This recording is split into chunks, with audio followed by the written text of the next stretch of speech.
I welcome all the regional directors, staff of regional centers, PICs, academic counselors and the students. We are fortunate to have with us Dr. Vijay Rai from RTRM Hospital. He is a medical superintendent of the hospital in Delhi, and Dr. Nagendra, HOD of medicine. Both of them are their experts and they will be dealing with us today. Introduction to diabetes mellitus.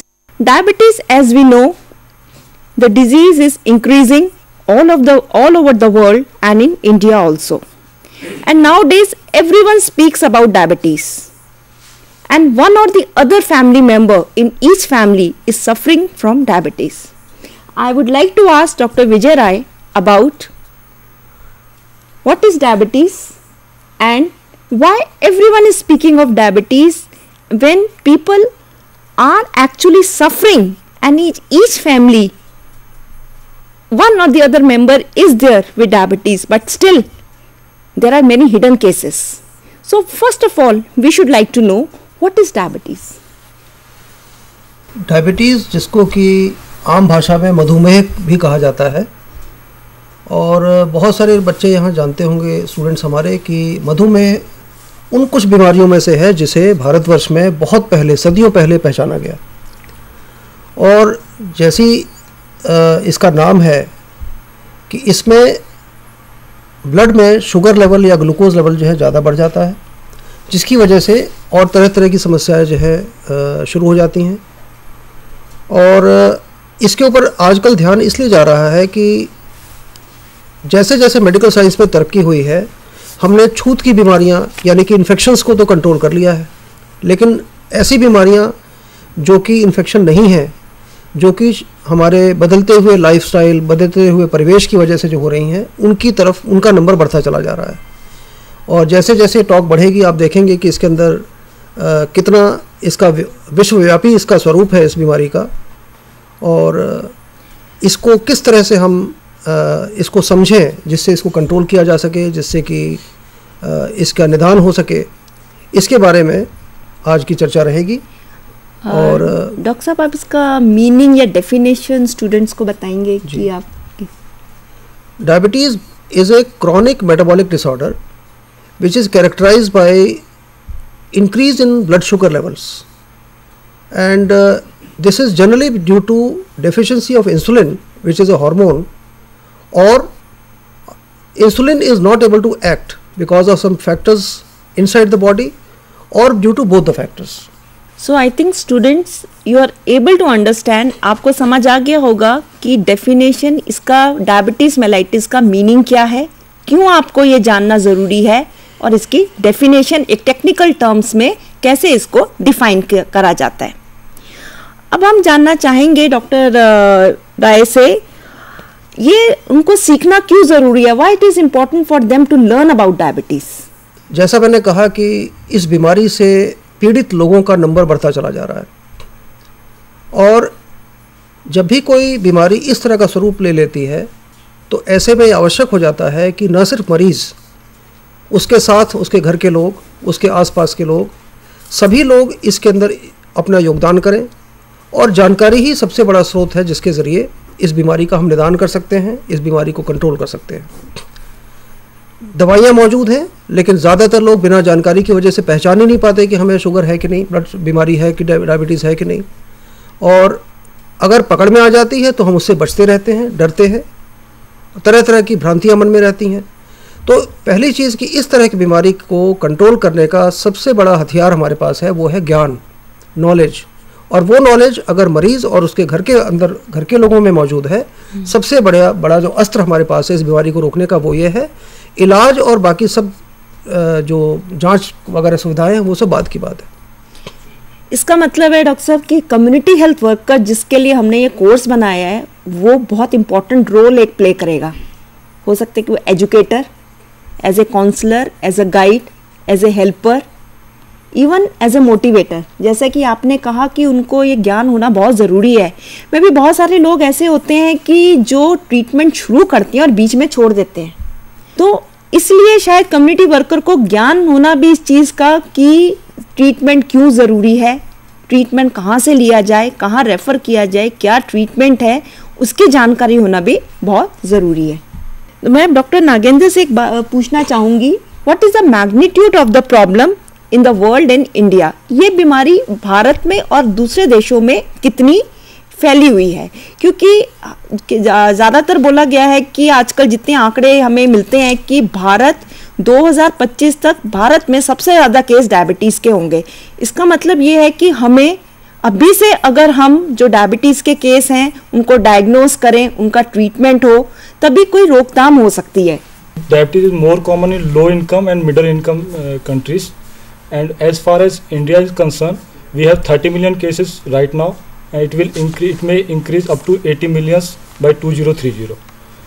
In India, type 2 diabetes mellitus is more common because of lifestyle changes, because of industrialization, because of urbanization, and because of increased fat consumption. India has already have maximum number of impaired fasting and impaired glucose tolerance patients. Doctor Rai, मैं आपसे ये पूछना चाहूँगी कि हम एक phenomena का नाम लेते हैं, आइसबर्ग फिनोमिना। क्या कोई रिलेशनशिप है आइसबर्ग फिनोमिना और डायबिटीज मेलाइटिस के बीच में, या स्टूडेंट्स को ये जानना क्यों ज़रूरी है iceberg phenomena in relation two diabetes mellitus?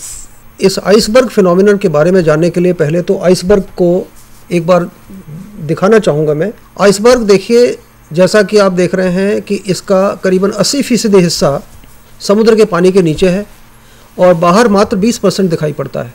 Diabetes भी इसी प्रकार से, जितने मरीज़ों को जिन्हें हम पहचान पाते हैं, जिन्हें हम पकड़ पाते हैं कि इनको मधुमेह या डायबिटीज़ की बीमारी है, 80% लोग ऐसे हैं जो सिस्टम जिन्हें पहचान नहीं पाता कि ये इनको डायबिटीज़ है। और आइसबर्ग फिनोमिना सिर्फ डायबिटीज़ के लिए ही नहीं, अन्य और कई सारी बीमारियों के लिए ये फिनोमिना देखी जाती है। और इसका मतलब ये है कि अगर मुझे 20% मरीज़ दिखाई पड़ रहे हैं जिन्हें मैं पहचान चुका हूँ, हेल्थ सिस्टम में जो आ चुके हैं, हमारा एम ये है कि उन 80% लोगों को भी ध्यान रखें जो सिस्टम में नहीं पहुँच पा रहे हैं, जिन्हें कि ध्यान रखना ज़रूरी है। और डायबिटीज़ के कंट्रोल में अगर हम इसे कम्युनिटी लेवल पर कंट्रोल करना चाहें तो इस फिनोमिना को जानना अति आवश्यक है। इसका मतलब ये है कि हमारे जो हिडन केसेस हैं, कम्युनिटी हेल्थ वर्कर को उनको भी ढूंढना और उनको लाना और उनको ट्रीटमेंट करवाना, उनको समझाना कि क्यों ज़रूरी है उनको ट्रीटमेंट टाइम पे लेना या जांच कराना, ये बहुत एक महत्वपूर्ण काम है उनका जी। क्योंकि अगर हिडन केसेस सामने नहीं आएंगे और सिर्फ 20% केसेस का ट्रीटमेंट होगा तो एक लॉन्ग रन में तभी शायद इंडिया में कहा जाता है कि India is will be hub of diabetes mellitus. Doctor Nagendra, is there any difference between diabetes in India and developed countries and in India in rural and urban areas? इसके लिए मैं एक स्लाइड दिखाना चाहूँगा आपको। इंडिया के अंदर mainly educated persons are more involve and urban population is more involve as compare to rural population in western countries. It is because जो वेस्टर्न कंट्रीज में जो रूरल पॉपुलेशन है, they are more able to afford the fast foods, and in India younger age group is more involved, but older age group is more involved in western countries. In India, diabetes related complication like CAD is more common as compared to blindness and kidney related complications, but blindness and kidney related problem is more in western countries as compared to India. As far as rural and urban difference is concerned, in India itself, the urban to rural ratio is 3:1. We have more cases in urban area because of change in lifestyle. यानी कि अगर हम देखें, ये diabetes mellitus जो है हर देश में इस बीमारी की प्रेवलेंस है, और ये है कि किसी एरिया में ज़्यादा है, किसी एरिया में कम है, किसी में एज ग्रुप में ज़्यादा है, किसी एज ग्रुप में कम है।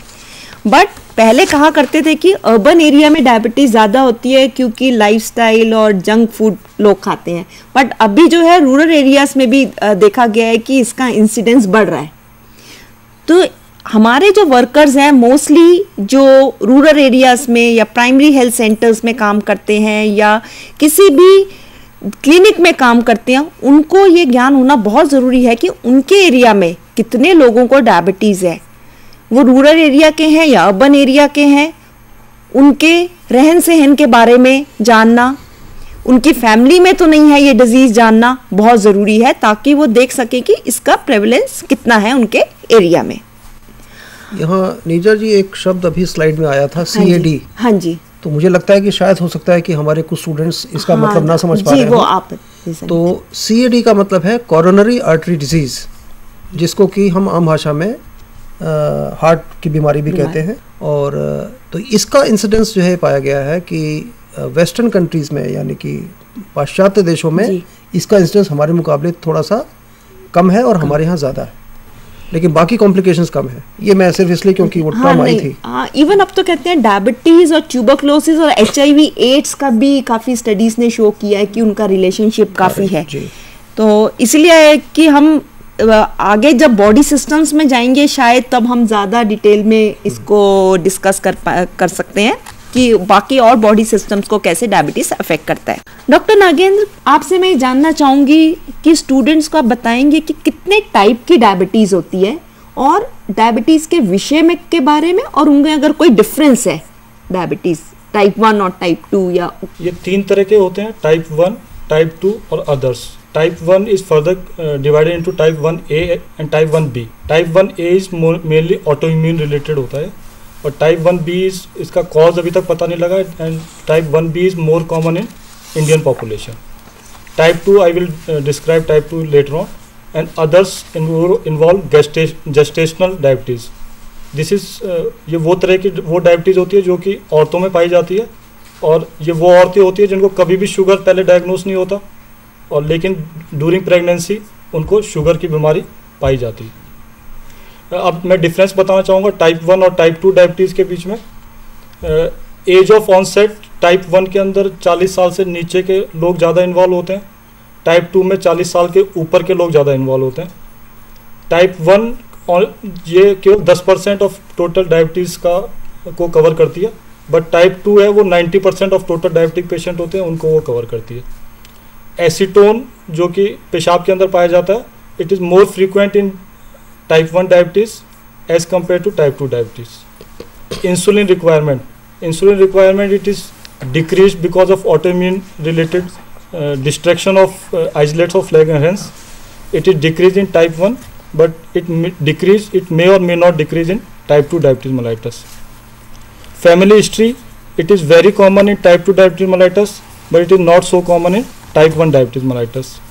If identical twins, they have 30 to 50% identical twins, they have type 1 diabetes mellitus, but around 90 to 95% of identical twins, they have type 2 diabetes mellitus. To treat type 1 diabetes mellitus, we have to require insulin and diet, but to treat type 2 diabetes mellitus, we have to take care of diet, weight and oral hypoglycemic also, and lifestyle changes. We have to go for lifestyle changes also. यानी कि मैं थोड़ा सा summarise करना चाहूँगा कि students इस बात को अप्रिशिएट करें कि टाइप 2 डायबिटीज़ ज़्यादा कॉमन है। अक्सर ये मिडिल एज के बाद शुरू होती है। इसे कंट्रोल करना आसान होता है क्योंकि ये इंसुलिन डिपेंडेंट नहीं होती है। इसमें हम दवाएं जो हैं ओरल हाइपोग्लाइसेमिक एजेंट्स जो हैं उनके ज़रिए हम काम चला सकते हैं। और अक्सर हमारा जो कम्युनिटी वर्कर है, यानी कि जिस पर्टिकुलर टाइप ऑफ डायबिटीज़ से उसका ज़्यादा साक्षात्कार होगा, वो टाइप 2 डायबिटीज़ है। और टाइप 1 डायबिटीज़ अक्सर बच्चों में शुरू होती है या यंग एडल्ट्स में शुरू होती है। इसे कंट्रोल करना मुश्किल होता है।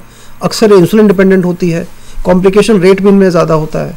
और जो इन्होंने एसीटोन की बात कही कि जब भी इंसुलिन की कमी ज़रूरत से ज़्यादा हो जाती है तो यूरिन में शुगर के साथ साथ एसीटोन भी उतर आती है। ये उसकी गंभीरता का लक्षण है। तो टाइप 1 गंभीर किस्म की है, टाइप 2 उसको कंट्रोल करना आसान है। ज़्यादातर लोग जो हम दिखाई पड़ते हैं डायबिटीज़ के, वो सारे टाइप 2 के होते हैं।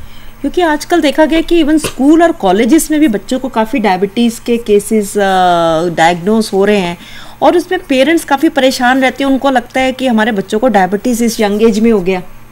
तो वही शायद जैसे आप लोग ने बताया कि लाइफस्टाइल चेंजेस या हमारे फूड डाइट पैटर्न चेंज हो गई है, और स्ट्रेस भी है उन बच्चों की लाइफ में। हो सकता है कि बहुत सारे कॉजेज़ होते हैं। तो जैसे आपने डिफरेंस बताया, आई थिंक इस डिफरेंस से इससे जानकारी हमें ये मिलती है कि टाइप 1 और टाइप 2 डायबिटीज़ जो है किस एज ग्रुप में कब शुरू होती है, और इसका इलाज भी अलग तरीके से होता है, जैसे डॉक्टर राय ने अभी आपको बताया। डॉक्टर नागेंद्र, क्या आप प्री डायबिटीज़ के बारे में थोड़ा सा बताना चाहेंगे स्टूडेंट्स को? हाँ, प्री डायबिटीज़ वो कंडीशन होती है जिसमें कि पेशेंट को अभी डायबिटीज़ डायग्नोस नहीं हुई है, लेकिन उनके वो बहुत ज़्यादा प्रोन होते हैं डायबिटीज़ में आने के लिए। ये दो तरीके से होते हैं मेनली, इम्पेयर्ड ग्लूकोज टॉलरेंस और impaired fasting glucose level. Impaired glucose tolerance ये इस साइड के हिसाब से मैं बताना चाहूँगा। इम्पेयर्ड ग्लूकोज टॉलरेंस वो जब पोस्ट प्रेंडल शुगर 140 to 199 होता है, वो इम्पेयर्ड ग्लूकोज टॉलरेंस है। अब अगर फास्टिंग ग्लूकोज 110 to 125 है, it is impaired fasting glucose. अब if fasting glucose is more than 126, then patient is diagnosed as a case of diabetes mellitus. And if postprandial sugar, that is after 75 gram of sugar, we took sample after 2 hours, and if it came out to be more than 200 milligram per deciliter, then it was a clear case of diabetes mellitus. And normal range is less than 110 milligram per deciliter fasting value, and it is less than 140 milligram per deciliter of postprandial value. Postprandial means after giving 75 grams of glucose. 2 घंटे बाद जो test करते हैं। यानी कि दो तरह के इसका मतलब मुख्यतः जो डॉक्टर साहब ने बात कही कि एक शुगर जो चेक होती है वो फास्टिंग यानी कि बिना खाए होती है। हाँ। दूसरी है कि शुगर दे करके या खाना खाने के बाद की जाती है, और दोनों की वैल्यू की एक इम्पोर्टेंस है, जो कि डॉक्टर साहब ने बताया कि फास्टिंग और पीपी के क्या क्या लेवल होते हैं जब हम डायग्नोज करते हैं। इसका मतलब है कम्युनिटी हेल्थ वर्कर को पेशेंट्स को ये बताना फैमिलीज में जाके कि उनको ब्लड शुगर की जांच करवाना, जैसे भी डॉक्टर एडवाइस करे, चाहे वो फास्टिंग है चाहे पीपी है, वो ज़रूरी है और उसका अपनी एक इम्पोर्टेंस है ट्रीटमेंट के लिए जी, और उसका रिकॉर्ड रखना बहुत ज़रूरी है। डॉक्टर नागेंद्र, थोड़ा सा आप बताएंगे जेस्टेशनल डायबिटीज़ मेलाइटिस के बारे में? जैसे मैंने पहले बताया कि ये वो पेशेंट्स होते हैं, pregnant women's, mainly pregnant women's होती हैं जिनको पहले कभी डायबिटीज़ डायग्नोस नहीं हुआ, लेकिन during pregnancy they developed diabetes, and that वो हमें दो तरह से मैनेज करनी होती है। अगर लाइफस्टाइल चेंजेस से मैनेज हो जाए तो well and good, otherwise we have to give tablets. ये डायबिटीज़ में जेस्टेशनल डायबिटीज़ मेलाइटिस जैसे आपने बताया ये प्रेग्नेंट वुमेन को होती हैं, क्या उनको पहले भी ये डायबिटीज़ होता है या उसी जब वो प्रेग्नेंट होती हैं उसी टाइम एंटीनेटल पीरियड में ये पता चलता है कि इनको डायबिटीज़ है, और ये बाद में जैसे उनकी डिलीवरी होती है क्या ये नॉर्मल लेवल पे आ जाता है इसमें शुगर? ये वो पेशेंट्स होते हैं जिनको पहले कभी भी डायबिटीज़ डायग्नोस नहीं हुआ होता, कभी भी डायबिटीज़ नहीं होता, और ये केवल प्रेगनेंसी के टाइम में डायबिटीज़ उनको डेवलप होता है, और ये पोस्ट पार्टम पीरियड में ये रह भी सकता है और ऐसा भी हो सकता है कि ये चले जाए बिल्कुल, लेकिन ये पेशेंट हमेशा हाई रिस्क रहते हैं आगे डायबिटीज़ डेवलप करने के लिए। यानी कि जो कम्युनिटी हेल्थ वर्कर है उसको जितनी मदर्स हैं जिन्होंने इवन डिलीवरी जिनकी हो गई है उनको भी समझाना बताना बहुत ज़रूरी है कि इवन उनको अपना ब्लड शुगर कंटिन्यूसली चेक करवाते रहना है। हाँ, आइडियली 24 to 28 वीक्स पे एक ब्लड शुगर लेवल होना चाहिए हर प्रेग्नेंट वुमेन का। उस टाइम अगर वो ज़्यादा होता है, मेनली हम एक टेस्ट करते हैं जिसे ग्लूकोज टॉलरेंस टेस्ट कहते हैं जी। उस टेस्ट के थ्रू हम पता लगा सकते हैं कि पेशेंट को वो प्रोन है कि नहीं है डायबिटीज। ये थोड़ा हम बाद में जाएंगे ग्लूकोज टॉलरेंस टेस्ट में। पहले मैं डॉक्टर राय से ये पूछना चाहूँगी कि डायबिटीज़ को रिकॉग्नाइज कैसे करते हैं, कम्युनिटी हेल्थ वर्कर कैसे रिकॉग्नाइज कर सकता है कि इस पेशेंट को डायबिटीज़ है? एक ये अहम सवाल है, और जो हमारे जितने भी छात्र यहाँ बैठे हैं मैं समझता हूँ ये जानना चाहेंगे कि अगर एक मरीज़ से वो मिलते हैं कैसे पहचाने कि इसको संभावना है या डायबिटीज़ हो सकती है। तो सबसे जो आम तरीका है जिससे कि पता चलता है कि आप किसी पेशेंट के टच में आए हैं कि वो खुद ही बता देगा कि भाई मैं चीनी की चीज़ नहीं खाता हूँ, या मैं मीठी चीज़ नहीं खाऊंगा, या मुझे मीठी चीज़ का परहेज़ बताया गया है। तो अगर ऐसा कोई भी मरीज़ आपके उसमें आता है या आपके क्षेत्र में आता है, आप समझ जाएंगे कि इसे शुगर की बीमारी है। दूसरा आम है कि अगर एक मरीज़ जिसको नहीं पता कि मुझे शुगर है या नहीं है, ऐसे में 2-3 चीज़ें जाननी बड़ी ज़रूरी है कि क्या कॉमन लक्षण है जिससे कि पेशेंट को हम कह सकते हैं कि भाई आप अपनी शुगर चेक कराइए, आपको शुगर हो सकती है। आम है, जैसे वज़न है, अचानक बिना किसी कारण के एक आदमी जो 35 साल से बड़ा है, अगर उसका वज़न घटना या बढ़ना शुरू हो जाता है, जबकि उसने ना कोई अपनी डाइट में परिवर्तन किया, ना कोई बीमारी आई, तो ऐसे में आवश्यक है कि एक बार आप शुगर चेक कराएं। यानी कि बिना किसी कारण के वज़न का घटने लगना या बढ़ने लगना।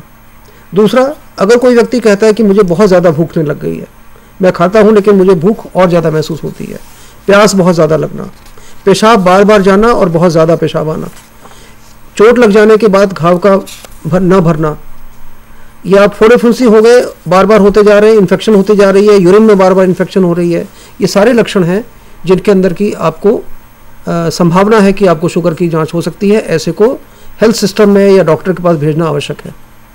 और इसके अलावा अगर फैमिली हिस्ट्री है, घर में अगर माँ बाप दोनों को अगर मान लीजिए शुगर की बीमारी है, तो बच्चों को भी इसके आने की संभावना ज़्यादा रहती है। तो अगर ऐसी घर में हिस्ट्री है तो ऐसे में आवश्यक है कि हम उन लोगों को सावधान करें कि आपको समय रहते जल्दी से जल्दी जाके चेक कराना चाहिए। अगर कई बार डॉक्टर साहब, जैसे आप बताया कि घाव नहीं भरता है, कई बार ऐसे होता है कि उसको पेशेंट को कई बार पैर में चोट लगती है तो उसको फील नहीं होता है, तो क्या वो भी एक लक्षण हो सकता है कि नमनेस है अगर पैर में, या उसको पता नहीं चलता है कि घाव हो गया है, क्या उसका कोई रिलेशनशिप है इसका? जी, ब्लड शुगर के कंट्रोल ना किया जाए तो काफ़ी एडवांस स्टेज में जाने के बाद जो हमारी नाड़ियां हैं, जिन्हें पेरिफेरल नर्व्स कहते हैं, उनके ऊपर असर आना शुरू हो जाता है, जिसके अंदर की एनेस्थीसिया या वहाँ पे सुन्न हो जाना, वो चीज़ें शुरू हो जाती हैं। इवन और भी कॉम्प्लिकेशंस के बारे में हम एक बार अलग से चर्चा करेंगे। जी, मैं सिर्फ इससे पूछना चाहती थी कि कई बार पेशेंट ध्यान नहीं देता अगर पैर में चोट लग जाती है, कई बार वो जूते पहन के बाहर नहीं जाता है, खासकर हमारे जो रूरल एरियाज में जिस तरह का लोगों का लाइफस्टाइल है कि वो खेत में काम करती हैं तो जूते उतार देती हैं, तो उन पेशेंट्स को ये ध्यान रखना बहुत ज़रूरी है। मेरा मेन मकसद ये था कि उससे रिलेट करने का। डॉक्टर साहब, आप ये बताएंगे कि इसको डायग्नोज कैसे किया जाता है डॉक्टर नागेंद्र, डायबिटीज़ मेलाइटिस को? इसके मेनली एज WHO के हिसाब से 4 क्राइटेरिया होते हैं। First is fasting blood glucose level. Fasting blood glucose level उसको कहते हैं जब पेशेंट पिछले 8 से 10 घंटे तक उसने कुछ भी नहीं लिया होता, उस टाइम उसका fasting blood glucose level sample लिया जाता है। और अगर वो सैंपल में ब्लड शुगर लेवल मोर देन 126 मिलीग्राम पर डेसीलीटर होता है, एक तो फर्स्ट वन इज़ दैट। अगर हम पेशेंट को 75 ग्राम ऑफ ग्लूकोज देते हैं और उसका सैंपल लेते हैं 2 घंटे बाद, और उस टाइम उसका sugar more than 200 milligram per decilitre आता है, तो वो एक क्राइटेरिया है। Third criteria, if patient have symptom of hyperglycaemia, जैसे डॉक्टर विजय राय ने बताया, जो सिम्टम्स हैं हाइपरग्लाइसीमिया के, वो सिम्टम्स प्लस उसका पूरे दिन भर में आप कभी भी शुगर करेंगे और वो 200 मिलीग्राम पर डेसीलीटर से ज़्यादा हो, ये 3 क्राइटेरिया होगा। फोर्थ क्राइटेरिया होता है glycosylated haemoglobin. Glycosylated haemoglobin normally जब ग्लूकोज लेवल बढ़ जाता है बॉडी के अंदर, तो वो बीटा चेन ऑफ हीमोग्लोबिन के साथ अटैच हो जाता है, और ये अगले 3 महीने का शुगर को लेवल को, पिछले 3 महीने के शुगर के लेवल को बता देता है आपको कि वो कितना है। अगर ग्लाइकोसाइलेटेड हीमोग्लोबिन की वैल्यू मोर देन 6.5% है, then also we can say that this patient is having diabetes mellitus. Doctor साहब, इससे पहले कि मैं ग्लूकोज टॉलरेंस टेस्ट के बारे में आपसे पूछूं, मैं डॉक्टर राय से रिक्वेस्ट करूंगी कि कुछ जो कॉमन टर्म्स हैं वो स्टूडेंट्स को एक्सप्लेन करना चाहेंगे, जैसे हाइपोग्लाइसीमिया है, हाइपरग्लाइसीमिया है, हम SMBG बोलते हैं, सेल्फ मॉनिटरिंग ग्लूकोज टेस्ट है। तो ये स्टूडेंट्स को थोड़ी सी टर्म्स क्लियर हो जाएंगी तो शायद जो हम बात कर रहे हैं उनको थोड़ा और क्लियर हो जाएगा ये कॉन्सेप्ट्स। नहीं, बिल्कुल सही कहा आपने। हमारे स्टूडेंट्स को जो इस कोर्स को कर रहे हैं उन्हें इन टर्म्स के साथ बिल्कुल उनको अच्छे से समझना पड़ेगा कि क्या है।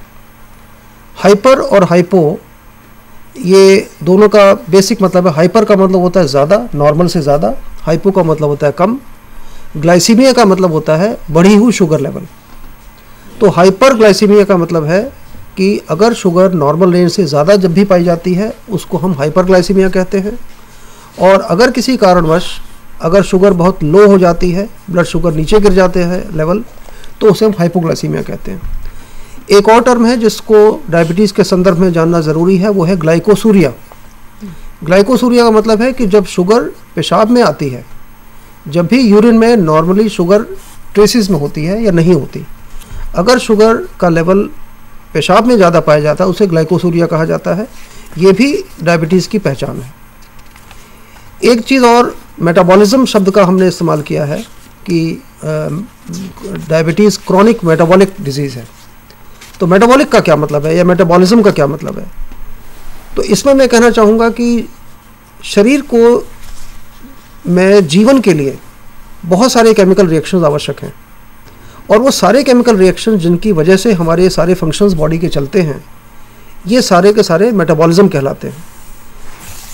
यूँ कह लीजिए कि लाइफ या जीवन जो है वो एक तरह का केमिकल बेस्ड सिस्टम है, और वो सारे मिलकर मेटाबॉलिज्म कहलाते हैं। और मुख्यतः मेटाबॉलिज्म दो तरह का होता है, एक एनाबॉलिक और एक कैटाबॉलिक। यानी कि अगर मेटाबॉलिज्म की दिशा नेगेटिव है, यानी कि अगर शरीर अपने एनर्जी प्रोड्यूस करने के लिए अपने ही टिश्यूज़ को अगर यूज़ कर रहा है, कंज्यूम कर रहा है, तो वो कैटाबॉलिक स्टेट कहलाती है, उससे वज़न कम होने लग जाता है। और एनाबॉलिक स्टेट होती है जिसमें पॉजिटिव मेटाबॉलिज्म है, जिसमें कि शरीर अपने अंदर प्रोटीन और जितने भी न्यूट्रिएंट्स हैं उनको एब्जॉर्ब करता है, एब्जॉर्ब करने के बाद उन्हें एसिमुलेट करता है, बॉडी बिल्डिंग करता है। इस तरह के मेटाबॉलिज्म को एनाबॉलिक मेटाबॉलिज्म कहते हैं। डायबिटीज़ में अक्सर मेटाबॉलिज्म डिटेल में मेटाबॉलिज्म शायद नेक्स्ट सेशन में हम कर लेंगे। थोड़ी सी टर्म्स को इस टाइम हम डिफाइन करते हैं, सेल्फ मॉनिटरिंग ब्लड ग्लूकोज। ये हमारे वर्कर को जानना क्यों ज़रूरी है और वो पेशेंट को क्या सिखाएगा इस सेल्फ मॉनिटरिंग ब्लड ग्लूकोज में?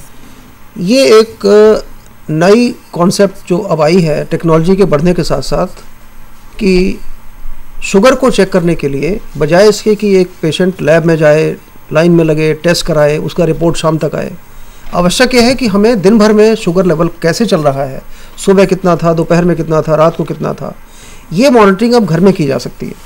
और इसके लिए बहुत सारे हमारे पास बहुत ही हैंडी किस्म के, आसान किस्म के औजार हमारे पास आ गए हैं, ग्लूकोमीटर्स कहे जाते हैं इनको। इसमें एक छोटी सी स्ट्रिप के ज़रिए और एक ड्रॉप ब्लड लेकर के शुगर को चेक किया जा सकता है।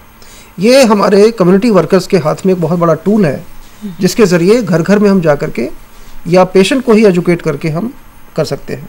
यानी कि आजकल तो कई पेशेंट भी इसको खरीद लेते हैं ताकि, क्योंकि अगर उन्हें ब्लड शुगर लेवल अपना रिकॉर्ड करना है, किस टाइम कितना है, कभी बढ़ गया या घट गया, तो कम्युनिटी हेल्थ वर्कर का रोल मैं यहाँ पे अगेन एम्फेसाइज करना ये चाहूँगी। जैसे कि डॉक्टर राय और डॉक्टर नागेंद्र ने आपको बताया डायबिटीज़ मेलाइटस के क्या कॉजेज़ हैं, क्यों जानना ज़रूरी है, कैसे डायग्नोस किया जाता है, तो इसमें आपका रोल ये होता है कि आपको ये पेशेंट को सब बातें समझानी है और इवन आपको सिखानी है, प्लस उसको मोटिवेट करना है ट्रीटमेंट के लिए, और आपको ये देखना, फॉलो अप करना है उसके साथ कि एक्चुअल में वो जा रहा है, ये सब कर रहा है, और उसके फैमिली मेम्बर्स को ज़रूर इन्वॉल्व करना है उसकी केयर के लिए। इवन जो ब्लड शुगर लेवल अपने आप चेक करना है तो उसको आना चाहिए कि वो ग्लूकोमीटर उसको कैसे यूज़ करना है। तो इस चीज़ में आप देखेंगे कि आपका रोल एक बहुत अहम रोल है इसमें निभाने के लिए। डॉक्टर नागेंद्र, मैं आपसे अब जानना चाहूँगी कि आप ग्लूकोज टॉलरेंस टेस्ट के बारे में हमारे स्टूडेंट्स को कुछ बताएंगे? हाँ, ग्लूकोज टॉलरेंस टेस्ट ये मेनली टेस्ट होता है जिसमें कि जो कि प्रेग्नेंट वुमेन्स में किया जाता है, और इसमें 3 टाइम पे सैंपल लिए जाते हैं। सबसे पहले जब वो खाली पेट होती है, फास्टिंग लेवल, और उसके बाद हम 75 ग्राम ऑफ शुगर देते हैं। फिर 1 घंटे बाद शुगर का लेवल ब्लड सैंपल लेते हैं और शुगर का लेवल चेक करते हैं। फिर 2 घंटे बाद ब्लड सैंपल लेके शुगर का लेवल चेक करते हैं। इन तीनों रीडिंग्स की एक कट ऑफ लिमिट दे रखी है। अगर उस लिमिट से ऊपर आता है तो हमें सस्पेक्ट हो जाता है कि patient is predispose to diabetes mellitus. If blood sugar level at fasting, if it is more than 95 milligram per decilitre, और 1 घंटे के बाद अगर more than 180 milligram per decilitre, and after 2 hours more than 155 milligram per deciliter. If it is more than this, then you can say patient is predisposed, patient is having diabetes, gestational diabetes mellitus. तो इसका कोई special significance है कि ये करना सिर्फ gestational diabetes के लिए या दूसरी टाइप 1 या टाइप 2 डायबिटीज़ मेलाइटिस के लिए भी ग्लूकोज टॉलरेंस टेस्ट किया जाता है? नहीं, ये मेनली प्रेग्नेंट वुमेन्स में किया जाता है और ये उनका मैंने जैसे पहले बताया आपको 24 to 28 वीक्स ऑफ प्रेगनेंसी किया जाता है। और इसमें जैसे ग्राफ में दिखा रखा है कि ये जो पेशेंट्स ये नॉन डायबिटिक का जो मैंने वैल्यू बताई थी वो, और उसके ऊपर जितने भी होते हैं वो डायबिटिक पेशेंट्स होते हैं, डायबिटिक प्रेग्नेंट वुमेन्स। उनको हमें या तो लाइफस्टाइल चेंजेस मॉडिफिकेशन बतानी पड़ेंगी, अगर उससे कंट्रोल हो जाता है वेल एंड गुड, अगर नहीं होता है तो हमें टैबलेट्स पे आना पड़ेगा, ओरल हाइपोग्लाइसेमिक ड्रग्स और इंसुलिन, मेनली इंसुलिन। मैं इसमें कहना चाहूँगा कि जीटीटी टेस्ट जेस्टेशनल डायबिटीज़ में या प्री डायबिटीज़ में तो काम का है ही जी, बट ऐसे कभी भी अगर ऐसी अवस्था कहीं आती है जहाँ आपको शक है जी, या पेशेंट का कंट्रोल ठीक से नहीं हो रहा है, वहाँ भी हम जीटीटी टेस्ट का इस्तेमाल कर सकते हैं जी। क्योंकि जीटीटी टेस्ट में पेशेंट को कुछ घंटे अस्पताल में रहना पड़ता है, क्योंकि इसके अंदर आपको बड़ी कंट्रोल कंडीशन में टेस्ट करना पड़ता है, इसलिए हम इसे प्रायः आम बीमारी के डायबिटीज़ के कंट्रोल में इस्तेमाल नहीं करते हैं, लेकिन ये टूल है जो कि किसी भी डायबिटीज़ के अंदर किसी भी उसमें हम इसको इस्तेमाल कर सकते हैं जी। तो मतलब जब भी पेशेंट जीटीडी अगर डॉक्टर एडवाइस करते हैं तो कम्युनिटी हेल्थ वर्कर को उनकी फैमिली को ये समझाना बहुत ज़रूरी है कि हो सकता है कि पेशेंट को हॉस्पिटल में रहना पड़े कुछ टाइम के लिए, और ये टेस्ट का सिग्निफिकेंस क्यों ये इम्पोर्टेंट है उस पेशेंट के लिए, तो वो समझाना बहुत ज़रूरी है। डॉक्टर राय, मैं आपसे ये पूछना चाहूँगी कि अगर डायबिटीज़ का ट्रीटमेंट नहीं होता है तो इसकी कुछ कॉम्प्लिकेशंस हो सकती हैं और कुछ इन्वेस्टिगेशंस हैं जो पेशेंट को करवाने चाहिए डायबिटीज़ के लिए या अपनी कॉम्प्लिकेशंस से बचने के लिए? बहुत आपने एक अहम मुद्दा उठाया है, और जितने भी हमारे हेल्थ प्लानर्स हैं, हेल्थ एडमिनिस्ट्रेटर्स हैं, उन सबका ध्यान इस तरफ है कि मरीज़ को अगर एक बार डायग्नोज कर भी लिया जाता है तो ये पाया गया है कि अक्सर मरीज़ बीच में बीमारी इलाज छोड़ देता है, कई भ्रांतियों का शिकार हो जाता है, कई तरह के उसके मन में वहम पैदा हो जाते हैं। तो ये जानना हमारे कम्युनिटी वर्कर्स के लिए बहुत ज़रूरी है कि अगर कोई व्यक्ति अपनी शुगर का इस्तेमाल अगर कंट्रोल नहीं करता है या डॉक्टर के बताए हुए जो भी कार्रवाई इसको करने का नहीं करता है तो उसमें क्या नुकसान हो सकता है जी।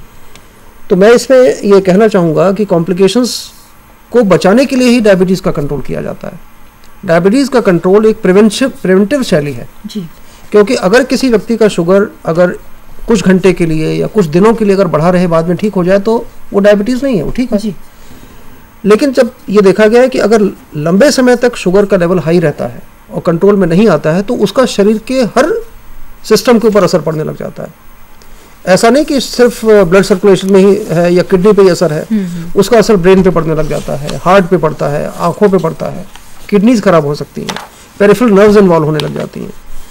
मोटे मोटे तौर पर ये मैं बताना चाहूँगा कि अगर डायबिटीज़ 10 या 15 साल तक अनकंट्रोल रहती है तो हमारे ब्लड वेसल्स में एक कह लीजिए कि उनमें ग्रो करने की टेंडेंसी पैदा हो जाती है, जिसको हम नियोवैस्कुलराइजेशन कहते हैं। नियोवैस्कुलराइजेशन का मतलब है कि नए ब्लड वेसल्स का बनना।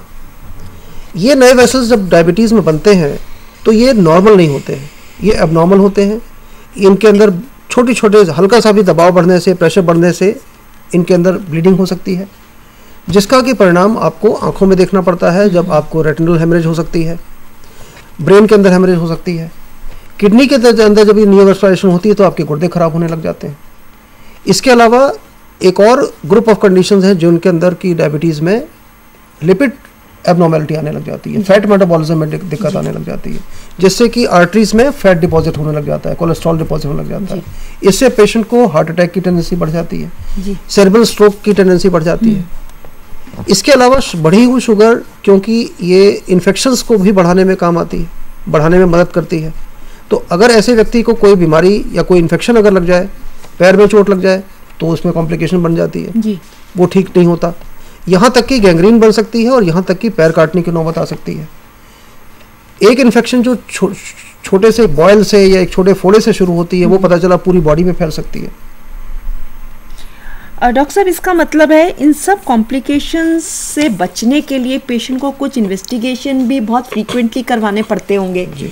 जैसे माना गया है कि आई एग्जामिनेशन है या एक्सरे है या ईसीजी है, ब्लड प्रेशर का चेक करवाना, शुगर एल्बुमिन चेक कराना या लिपिड प्रोफाइल चेक कराना। तो क्या ये कुछ इसका टाइम पीरियड है कि बीच में से आई एग्जामिनेशन साल में एक बार या 2 बार करवाना, कुछ ऐसा रूटीन है क्या? देखिए, जब भी कोई पेशेंट शुगर का शिकार हो जाता है और उसकी शुगर को कंट्रोल करने के जब सारे इलाज भी जब शुरू हो जाता है, इसके बावजूद उसको साल में एक बार कम से कम अपनी आँखों की जांच, जी, लिपिड प्रोफाइल, जिससे कि पता चले कि बॉडी के मेटाबॉलिज्म पे उसका असर कितना पड़ रहा है। लिपिड प्रोफाइल भी साल में एक बार या साल में 2 बार भी हो सकती है, डिपेंड करता है कि कंट्रोल आपका कितना अच्छा है, पेशेंट की कंप्लायंस कैसी है। आंखों के अंदर जांच करना बड़ा ज़रूरी है, क्योंकि जैसा मैंने बताया कि आंखों में नियोवैस्कुलराइजेशन अगर जल्दी से पकड़ में आ जाए तो आंखों में होने वाली जो हेमरेज है, रेटिनल हेमरेज जिसको कहते हैं, जिसका कि परमानेंट आपके विजन पे असर पड़ सकता है, उससे बचा जा सकता है। जी। अगर ऐसा कोई वीक एरिया दिखता है तो डॉक्टर, हमारा आई स्पेशलिस्ट जो है जी, वो लेज़र का इस्तेमाल करते हैं उन एरियाज को सील कर सकता है। अच्छा। इसके अलावा कैटरेक्ट भी देखा गया है डायबिटीज़ में। कैटरेक्ट यानी कि सफ़ेद मोतिया का शुरुआत जल्दी होती है, जल्दी डिटेक्ट हो जाएगा तो जल्दी ट्रीटमेंट हो जाएगी। हार्ट के पेशेंट के लिए, डायबिटीज़ के जो मरीज़ हैं उनको हार्ट की बीमारी होना काफ़ी कॉमन है। जी। इसका मतलब है कि उनको कार्डियक चेकअप भी अपना साल में एक बार जरूर कराना पड़ेगा। जी। ठीक है। ब्लड प्रेशर मेंटेन करके रखना पड़ेगा, अपना बीपी उनको रेगुलर, ना सिर्फ डॉक्टर के पास जाके खुद भी उनको चेक कराना पड़ेगा। ओके। तो ये सारी एहतियात उनको बरतने बड़े ज़रूरी है। यानी कि अगर हम देखें तो इन सब बातों से हमें एक चीज़ पता चलती है कि अभी हमने जो जाना डायबिटीज़ क्या है, कितने प्रकार की है, ये कैसे होती है, कहाँ क्यों होती है, प्लस इसकी कॉम्प्लिकेशंस क्या होती हैं, क्या टेस्ट करवाने चाहिए और क्यों ज़रूरी है ये सब टेस्ट करवाने, ताकि हम डायबिटीज़ को प्रिवेंट कर सकें, या अगर हो गई है तो कॉम्प्लिकेशंस को प्रिवेंट कराना बहुत ज़रूरी है, क्योंकि इसकी कॉम्प्लिकेशंस जो हैं पूरे सिस्टम को अफेक्ट करती हैं। इस कोर्स के माध्यम से हम ये सिखाना चाहते हैं कि ये सब बातें जब आप खुद जानेंगे, पहले जब आप ये जानेंगे कि डायबिटीज़ क्या है, क्यों होती है, मुझे पेशेंट को समझाना है इन सब चीज़ों के बारे में, तभी आपको इसका महत्व पता चलेगा कि पेशेंट के लिए ये सब चीज़ें जाननी क्यों ज़रूरी हैं। आप अपने आसपास, अपने घर में, अपने नेबरहुड में या अपने ऑफिस में जहाँ भी काम करते हैं, आप देखेंगे बहुत सारे लोगों को डायबिटीज़ होगा। इवन आप उस सिचुएशन में भी आप अपनी इस नॉलेज का आप लोगों को बता सकते हैं, क्योंकि बहुत सारे लोग ऐसे होते हैं कि उनके पास समय नहीं होता हॉस्पिटल या डॉक्टर के पास जाने का। वो ये सोचते हैं कि अगर हमें ये इन्फॉर्मेशन कहीं से मिल जाए तो बहुत अच्छा है। इसलिए मेरा ख्याल डॉक्टर राय भी मेरे से ये सहमत होंगे कि हम जो भी इन्फॉर्मेशन दें उनको, हम कभी गलत इन्फॉर्मेशन नहीं दें। अगर जहाँ भी हमें डाउट है, हम किसी डॉक्टर से या अपने हेल्थ सेंटर में पेशेंट को रेफर कर सकते हैं। डॉक्टर साहब, आप कुछ कहना चाहेंगे इसके बारे में और थोड़ा सा हेल्थ वर्कर को? देखिए, कम्युनिटी वर्कर सबसे पहले ये मान के चले कि वो डायबिटीज़ के इलाज का और डायबिटीज़ के कंट्रोल का एक अहम हिस्सा है। उसे अपनी जिम्मेदारी का एहसास होना आवश्यक है, जिससे कि वो सिंसियरिटी के साथ अपने रोल को समझे और उस रोल के अंदर पहचाने कि मेरा क्या रोल है, मुझे एजुकेट कैसे करना है। पेशेंट के मन में जो तरह तरह की आशंकाएं या गलतफहमियां जो पैदा हो जाती हैं, उनको दूर करना, क्योंकि वो पेशेंट के सबसे नज़दीक बैठा है। मेरी नज़रों में उसका रोल बहुत इंपॉर्टेंट है। और इलाज उनके बिना, कम्युनिटी वर्कर्स के बिना, हम कम्युनिटी लेवल पे डायबिटीज़ का कंट्रोल नहीं कर सकते। मेरे ख्याल से अभी इवन दिल्ली सरकार ने भी अपने सब हॉस्पिटल्स में जरूर ये करा है कि डायबिटिक ओपीडी हुआ करेगी वीकली या 2 वीक में 2 बार। और स्टेट प्रोग्राम और नेशनल हेल्थ प्रोग्राम भी गवर्नमेंट ऑफ इंडिया ने लॉन्च किया है, जिसमें कम्युनिटी हेल्थ वर्कर का रोल बहुत ही अहम है। इवन हमारे हर हेल्थ वर्कर को, चाहे वो फार्मासिस्ट है, लैब टेक्नीशियन है, नर्सेज हैं, सबको इसके बारे में जानना बहुत ज़रूरी है। अब इस सेशन में हमने ये जाना कि डायबिटीज़ के बारे में ऑलरेडी हमने अभी आपके सामने समरी करी कि आपने डायबिटीज़ के बारे में जाना, डायबिटीज़ क्या है, इसके लक्षण क्या है, कितने प्रकार की डायबिटीज़ होती है, क्या इन्वेस्टिगेशंस कराने हैं।